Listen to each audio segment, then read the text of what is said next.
co-powered by Techno।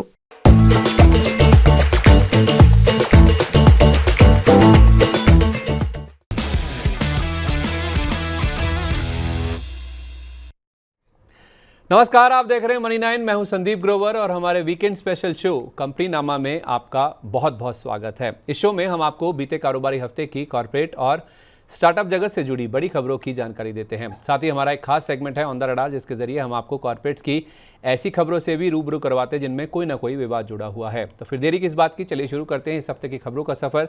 पहले आपको ले चलते हैं कॉर्पोरेट्स की बड़ी सुर्खियों की तरफ।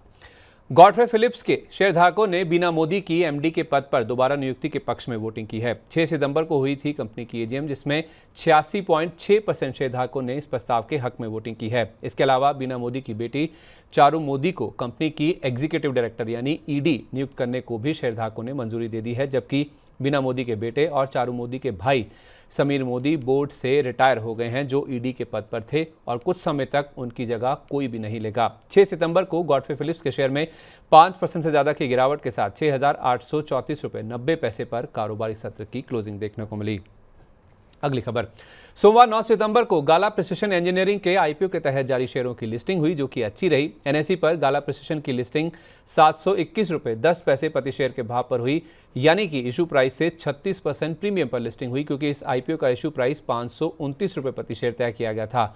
दमदार लिस्टिंग के पीछे वजह है इस आईपीओ को मिला दमदार रिस्पांस। ये आईपीओ कुल 201 गुना से ज्यादा सब्सक्राइब हुआ था। इस आईपीओ के जरिए कंपनी ने कुल 168 करोड़ रुपए के आसपास की रकम जुटाई है। 9 सितंबर को कारोबार की समाप्ति पर गाला प्रिसिशन इंजीनियरिंग का शेयर 757 रुपये 15 पैसे पर जाकर बंद हुआ, जो कि 721 रुपये के ओपनिंग प्राइस से 5% के अपर सर्किट पर था, लेकिन 529 रुपये के इशू प्राइस से 43% के प्रीमियम पर है। अगली खबर, सेनको गोल्ड को लाइफस्टाइल और फैशन प्रोडक्ट्स के लिए नई सब्सिडरी के गठन के लिए मिनिस्ट्री ऑफ कॉर्पोरेट अफेयर्स यानी एमसीए से मंजूरी मिल गई है। सेनेस फैशन नाम की इस सब्सिडरी कंपनी की ओर से leather and non leather accessories, perfumes और लैब ग्रोन डायमंड समेत अन्य लग्जरी प्रोडक्ट्स पर फोकस किया जाएगा। इस कंपनी में शुरुआत में 50 से 60 करोड़ रुपए का निवेश किया जाएगा और उसके बाद 4 से 5 साल तक हर साल 25 से 30 करोड़ रुपए का निवेश किया जाएगा। स्टोर्स की संख्या बढ़ाकर प्रोडक्ट रेंज के डाइवर्सिफिकेशन और मौजूदा ग्राहकों पर फोकस करते हुए इस कंपनी की धीरे धीरे विस्तार की योजना है। 9 सितंबर को सेनको गोल्ड के शेयर में 3% की मजबूती के साथ 1226 रुपये पर कारोबार की क्लोजिंग हुई।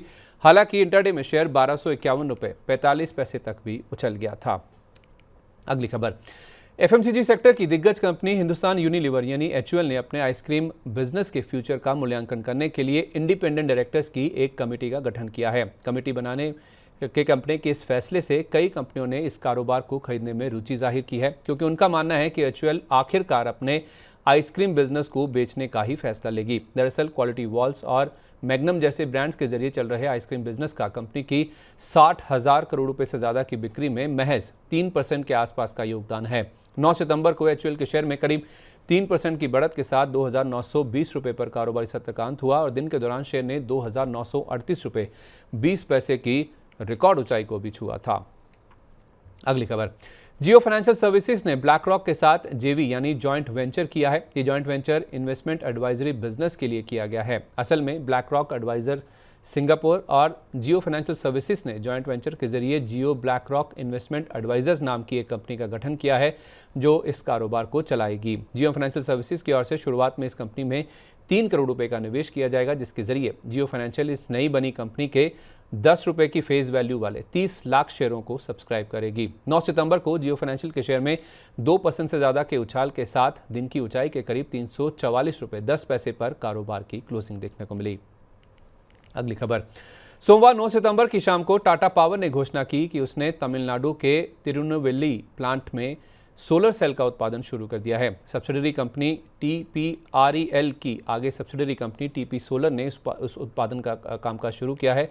इस प्लांट की 4.3 गीगावाट की कुल उत्पादन क्षमता होगी। सबसे बड़े सोलर सेल उत्पादन प्लांट से देश की घरेलू मांग पूरी की जाएगी। फिलहाल ये प्लांट 2 गीगावाट की उत्पादन क्षमता पर ऑपरेट करता हुआ नजर आएगा, जिसमें 4 से 6 हफ्ते में 2 गीगावाट की अतिरिक्त उत्पादन क्षमता भी शुरू की जाएगी। कंपनी के मुताबिक कुछ महीनों में उत्पादन पीक पर पहुंचने की उम्मीद है। इस प्लांट पर कंपनी 4,300 करोड़ रुपए का निवेश करेगी, जिसमें मॉड्यूल उत्पादन अक्टूबर 2023 से ही शुरू हो भी चुका है। फिलहाल प्लांट से बने सेल और मॉड्यूल का इस्तेमाल कंपनी के खुद के प्लांट्स में होगा। 10 सितंबर को टाटा पावर के शेयर में करीब 0.7% की मजबूती के साथ दिन के उच्चतम स्तर के करीब 445 रुपए 60 पैसे पर कारोबार की समाप्ति हुई। अगली खबर, रिन्यूएबल पावर डेवलपमेंट और फाइनेंसिंग के कारोबार से जुड़ी सरकारी कंपनी इरडा ने एसजेवीएन और जीएमआर एनर्जी के साथ एमओयू यानी करार किया है। ये करार नेपाल के 900 मेगावाट के upper Karnali hydro electric power project के डेवलपमेंट के लिए किया गया है। करार की खबर के चलते 10 सितंबर को इरडा के शेयर में 5% से ज़्यादा के उछाल के साथ और एसजेवीएन के शेयर में भी 6% से ज़्यादा के उछाल के साथ 134 रुपये 15 पैसे पर कारोबार की क्लोजिंग देखने को मिली। अगली खबर, कंज्यूमर ड्यूरेबल्स की मैन्युफैक्चरिंग से जुड़ी कंपनी डिक्सन टेक्नोलॉजीज ने घरेलू आईटी हार्डवेयर मार्केट में अपनी पकड़ मजबूत करने की तैयारी कर ली है। असल में डिक्सन टेक की सब्सिडरी कंपनी ने एचपी इंडिया के साथ एक एमओयू यानी करार साइन किया है। इस करार के तहत कंपनी एचपी इंडिया के लिए नोटबुक्स, डेस्कटॉप्स और पीसी की मैन्युफैक्चरिंग करेगी। गौरतलब है कि कंपनी की लेनोवो और एसर के साथ पहले से ही साझेदारी है और एचपी इंडिया के साथ पार्टनरशिप के जरिए कंपनी की तेजी से बढ़ रहे घरेलू आईटी हार्डवेयर मार्केट में 60% मार्केट शेयर हासिल करने का लक्ष्य है। 10 सितंबर को डिक्सन टेक के शेयर में करीब 1% की मजबूती के साथ 12,512 रुपये पर कारोबारी सत्र की क्लोजिंग हुई। अगली खबर, 10 सितंबर को मार्केट आज के दौरान खबर आई कि कुमार मंगलम बिरला ने कंपनी के 1 करोड़ 86 लाख शेयर और आदित्य बिरला ग्रुप की इन्वेस्टमेंट कंपनी पिलानी इन्वेस्टमेंट ने कंपनी के 30 लाख शेयर खरीदे हैं। दोनों एंटिटीज की ओर से हिस्सा खरीद 6 सितंबर यानी बीते शुक्रवार को की गई है। हिस्सा खरीद की खबर आने के बाद 10 सितंबर को वोडाफोन आइडिया के शेयर में करीब 3% की मजबूती के साथ 13 रुपये 58 पैसे पर कारोबार की समाप्ति देखने को मिली। हालांकि इंटरडे में शेयर 13 रुपये 73 पैसे तक भी उछल गया था। अगली खबर, मंगलवार 10 सितंबर को जीएमआर एयरपोर्ट्स इंफ्रास्ट्रक्चर यानी जीआईएल ने स्टॉक एक्सचेंजेस को जानकारी दी कि वो दिल्ली इंटरनेशनल एयरपोर्ट यानी डायल की अतिरिक्त 10% हिस्सेदारी करीब 12.6 करोड़ डॉलर में खरीदने जा रही है। ये हिस्सेदारी Fraport AG Frankfurt airport services world wide की ओर से बेची जा रही है, जो कि इस एयरपोर्ट के ऑपरेटर के तौर पर बनी रहेगी।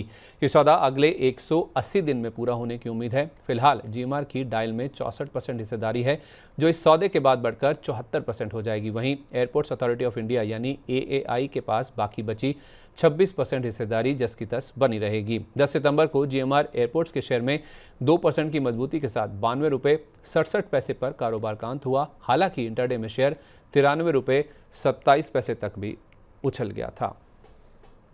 अगली खबर, जापान के सुमिटोमो कॉर्पोरेशन ग्रुप ने वाडिया ग्रुप की कंपनी बॉम्बे डाइंग से करीब 2 एकड़ की जमीन खरीदी है। मुंबई के वर्ली इलाके में स्थित इस जमीन का सौदा 440 करोड़ रुपए में तय हुआ है। ये डील सुमिटोमो कॉर्प की ओर से वर्ली में 22 एकड़ जमीन 5,200 करोड़ रुपए में खरीदने के लिए हुए एग्रीमेंट का ही एक हिस्सा है। 2 एकड़ जमीन का यह सौदा 2 चरणों में पूरा हुआ है। सुमिटोमो कॉर्प की सब्सिडरी कंपनी गोइसू रियल्टी ने यह जमीन बॉम्बे डाइंग की प्रॉपर्टी डेवलपमेंट से जुड़ी सब्सिडरी कंपनी बॉम्बे रियल्टी से खरीदी है। 11 सितंबर को बॉम्बे डाइंग के शेयर में कमजोर बाजार में भी मामूली गिरावट के साथ 210 रुपये 38 पैसे पर कारोबार की समाप्ति हुई। अगली खबर, बुधवार 11 सितंबर को इन्फीबीम एवेन्यूज के डिजिटल मार्केटिंग कारोबार ओडिग्मा कंसल्टेंसी के डीमर्जर की रिकॉर्ड डेट थी, यानी कि ये डीमर्जर लागू हो गया है। अगस्त 2023 में इस डीमर्जर और लिस्टिंग योजना की घोषणा हुई थी। 11 सितंबर तक जिनके डीमैट खाते में इन्फीबीम एवेन्यूज के शेयर होंगे, वो शेयरधारक ओडिग्मा कंसल्टेंसी के शेयर पाने के योग्य होंगे। इस योजना के मुताबिक शेयरधारकों को कंपनी के 89 शेयरों के बदले ओडिग्मा कंसल्टेंसी का 1 शेयर मिलेगा। बता दें कि ओडिग्मा कंसल्टेंसी के शेयरों की बाजार में अलग से लिस्टिंग भी करवाई जाएगी। कंपनी ने 2014 में ओडिग्मा कंसल्टेंसी का अधिग्रहण किया था। कारोबार की ऑनलाइन प्रेजेंस और उसे मैनेज करने में मदद करती है ये कंपनी। इससे पहले 2020 में भी इन्फीबीम एवेन्यूज ने अपने SME e commerce market place, theme park और इवेंट बिजनेस का भी डीमर्जर किया था। डीमर्जर लागू होने की खबर के चलते 11 सितंबर को इन्फीबीम एवेन्यूज के शेयर में 3.5% से ज़्यादा की गिरावट के साथ 29 रुपये 35 पैसे पर कारोबार की समाप्ति हुई। हालांकि कारोबार के पहले हिस्से में शेयर 10% तक भी टूट गया था। अगली खबर, बुधवार 11 सितंबर को इन्फोसिस के को-फाउंडर और पूर्व सीईओ एसडी शिबुलाल ने स्टॉक एक्सचेंजेस को जानकारी दी कि उनके परिवार के कुछ मेंबर्स ने कंपनी में अपनी कुछ हिस्सेदारी बेची है। 10 सितंबर को खुले बाजार में शिबूलाल के परिवार के कुछ सदस्यों ने अपनी 0.03% हिस्सेदारी बेची है। इस हिस्सा बिक्री के बाद शिबूलाल की कंपनी में हिस्सेदारी 0.51% से घटकर 0.48% हो गई है। 11 सितंबर को इन्फोसिस के शेयर में भारी उतार चढ़ाव के बाद मामूली बढ़त के साथ 1912 रुपये 95 पैसे पर कारोबार की क्लोजिंग हुई। अगली खबर, ऑयल इंडिया ओएनजीसी की विदेशी सब्सिडरी कंपनी ओएनजीसी विदेश लिमिटेड यानी ओवीएल और खनिज विदेश इंडिया यानी काबिल ने यूएई की आईआरएच के साथ एक एमओयू साइन किया है। ये करार क्रिटिकल मिनरल यानी महत्वपूर्ण खनिज की सप्लाई चेन से जुड़े ग्लोबल सहयोग के लिए किया गया है। ये चारों कंपनियां मिलकर भारत समेत ग्लोबल स्तर पर क्रिटिकल मिनरल प्रोजेक्ट्स की पहचान, अधिग्रहण और उनके डेवलपमेंट पर काम करेंगी। 11 सितंबर को ऑयल इंडिया के शेयर में 4% से ज़्यादा की गिरावट के साथ 582 रुपये 65 पैसे पर और ओएनजीसी के शेयर में करीब 3% की कमजोरी के साथ 286 रुपये 90 पैसे पर कारोबारी सत्र का अंत हुआ। अगली खबर, देश की सबसे वैल्यूएबल कंपनी रिलायंस इंडस्ट्रीज की subsidiary company Reliance retail ventures यानी आरआरवीएल ने इजरायल की कंपनी डेल्टा गलील इंडस्ट्रीज के साथ 50-50 जॉइंट वेंचर या जेवी किया है। इस पार्टनरशिप के जरिए कंपनी की भारत में अपनी अपैरल से जुड़ी पेशकश के विस्तार की मंशा है। दरअसल कंपनी का इनोवेटिव, इंटीमेट और एक्टिव वेयर प्रोडक्ट्स पर फोकस करने का इरादा है। 11 सितंबर को आरआईएल के शेयर में करीब 1% की कमजोरी के साथ 2,932 रुपये पर कारोबारी सत्र का अंत हुआ। अगली खबर, डिफेंस सेक्टर की कंपनी प्रीमियर एक्सप्लोजिव्स ने इसी सेक्टर की एक और कंपनी एस्ट्रा माइक्रोवेव के साथ एमओयू यानी करार साइन किया है। स्टॉक एक्सचेंजेस को दी गई जानकारी के मुताबिक दोनों कंपनियां एक्सप्लोजिव उत्पादों का साथ में मिलकर उत्पादन करेंगी और उनकी बिक्री भी करेंगी। इस करार के चलते प्रीमियर एक्सप्लोजिव्स की आय और मुनाफे में अच्छी बढ़त होने की उम्मीद है, जिस वजह से 11 सितंबर को शेयर में 5% का अपर सर्किट लग गया था, पर कारोबार की क्लोजिंग करीब 1.5% की बढ़त के साथ 570 रुपये पर हुई। वहीं एस्ट्रा माइक्रो का शेयर 4% से ज़्यादा की तेज़ी के साथ 907 रुपये पर जाकर बंद हुआ था। अगली खबर, गुरुवार 12 सितंबर को ममाअर्थ की पेरेंट कंपनी होनासा कंज्यूमर की 10.9% हिस्से की बड़ी ब्लॉक डील हुई। इस ब्लॉक डील की वैल्यू 1763 करोड़ रुपए आंकी गई है। इस ब्लॉक डील के जरिए पीक एक्सवी पार्टनर्स इन्वेस्टमेंट ने करीब 1.25 करोड़ शेयर 495 रुपये 8 पैसे पर और फायरसाइड वेंचर्स इन्वेस्टमेंट फंड ने 65.83 लाख शेयर 495 रुपये 30 पैसे के भाव पर बेचे हैं। वहीं सिक्योया कैपिटल ग्लोबल ग्रोथ फंड ने 28.71 लाख शेयर 495 रुपये 1 पैसे के भाव पर बेचे हैं। इस ब्लॉक डील में आईसीआईसीआई प्रूडेंशियल लाइफ इंश्योरेंस ने 495 रुपये पर 28,78,000 शेयर और मॉर्गन स्टैनली एशिया सिंगापुर ने 24,17,000 शेयर 495 रुपये के भाव पर खरीदे हैं। 12 सितंबर को होनासा कंज्यूमर के शेयर में 5% से ज़्यादा की गिरावट के साथ 494 रुपये पर कारोबार की क्लोजिंग देखने को मिली। अगली खबर, गुरुवार 12 सितंबर को श्री तिरुपति बालाजी के आईपीओ के तहत जारी शेयरों की बाजार में लिस्टिंग हुई, जो कि अच्छी रही। एनएसई पर श्री तिरुपति बालाजी का शेयर 90 रुपये प्रति शेयर के भाव पर लिस्ट हुआ, यानी कि इशू प्राइस से करीब 8.5% प्रीमियम पर लिस्टिंग हुई, क्योंकि इस आईपीओ का इशू साइज 83 रुपये प्रति शेयर तय किया गया था। इस आईपीओ को निवेशकों से जितना शानदार रिस्पांस मिला था, उस हिसाब से लिस्टिंग के दिन शेयर में उत्साह नहीं देखने को मिला। बता दें कि ये आईपीओ कुल 125 गुना के आसपास भरा था, जिसके जरिए कंपनी ने कुल 170 करोड़ रुपये के आसपास की रकम जुटाई है। 12 सितंबर को श्री तिरुपति बालाजी के शेयर में कारोबार का अंत 94 रुपये 50 पैसे पर हुआ, जो कि 90 रुपये के ओपनिंग प्राइस से 5% के अपर सर्किट पर था, लेकिन 83 रुपये के इशू प्राइस के मुकाबले करीब 14% के प्रीमियम पर है। अगली खबर, बुधवार 11 सितंबर की शाम को रूट मोबाइल के प्रमोटर प्रॉक्सिमस ओपल ने ऑफर फॉर सेल यानी ओएफएस के जरिए 38 लाख शेयर बेचने की घोषणा की। 12 से 13 सितंबर के बीच खुलने वाले इस ओएफएस के जरिए प्रमोटर की करीब 6% हिस्सेदारी बेचने की योजना थी। इस ओएफएस का फ्लोर प्राइस 1635 रुपये प्रति शेयर तय किया गया था। 12 सितंबर को नॉन रिटेल निवेशकों के लिए खुले हिस्से को 139% के आसपास बोलियां मिली। 34.2 लाख शेयरों के ऑफर को करीब 47.5 लाख शेयरों की बोलियां मिली। 12 सितंबर को रूट मोबाइल के शेयर में 1.5% से ज़्यादा की बढ़त के साथ 1,665 रुपये पर कारोबार की क्लोजिंग हुई। हालांकि इंट्राडे में शेयर 1645 रुपये 15 पैसे तक भी फिसल गया था। 13 सितंबर को रिटेल निवेशकों के लिए खुले हिस्से को करीब 109% बोलियां मिली। 13 सितंबर को रूट मोबाइल के शेयर में 2.5% की बढ़त के साथ 1702 रुपये 25 पैसे पर कारोबार की क्लोजिंग देखने को मिली।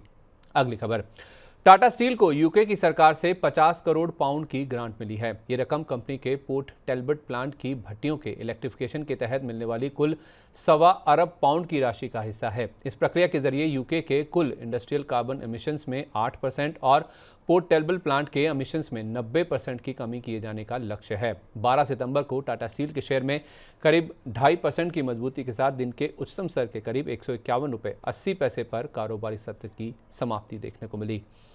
अगली खबर, शुक्रवार 13 सितंबर को पतंजलि फूड्स के करीब 1.25 करोड़ शेयरों या 3.3% हिस्से की बड़ी ब्लॉक डील हुई। इस ब्लॉक डील की वैल्यू 2223.4 करोड़ रुपए आंकी गई है। इस ब्लॉक डील के जरिए प्रमोटर पतंजलि आयुर्वेद और पतंजलि परिवहन की 1.1 करोड़ शेयर या अपनी 3% हिस्सेदारी बेचने की खबरें थी। इस ब्लॉक डील का फ्लोर प्राइस 1815 रुपये प्रति शेयर तय किया गया था।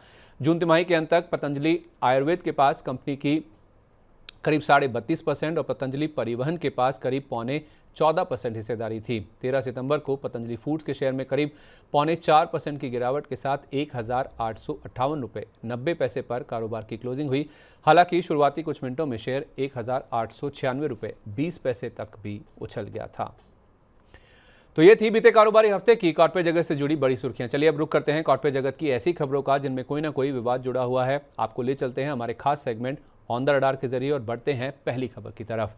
बीते वीकेंड पर स्पाइसजेट को लेकर 2 खबरें थी। पहली ये कि कंपनी ने अपने एक लेसर कार्लाइल एविएशन के साथ पुनर्गठन डील साइन कर ली है। इस डील के तहत कंपनी कार्लाइल एविएशन के बकाये को 100 रुपये प्रति शेयर के भाव पर इक्विटी में तब्दील कर रही है। डील के मुताबिक कंपनी $3 करोड़ के शेयर और $2 करोड़ के डिबेंचर जारी करेगी। दूसरी खबर ये थी कि कंपनी के प्रमोटर और CMD अजय सिंह कंपनी में अपनी 10 से 15% हिस्सेदारी बेच सकते हैं। नकदी के संकट से जूझ रही कंपनी में नई जान फूंकने के लिए जुटाई जा रही है ये रकम। 9 सितंबर को इन खबरों के बीच स्पाइसजेट के शेयर में 4% से ज्यादा की बढ़त के साथ 63 रुपये 99 पैसे पर कारोबार की क्लोजिंग देखने को मिली।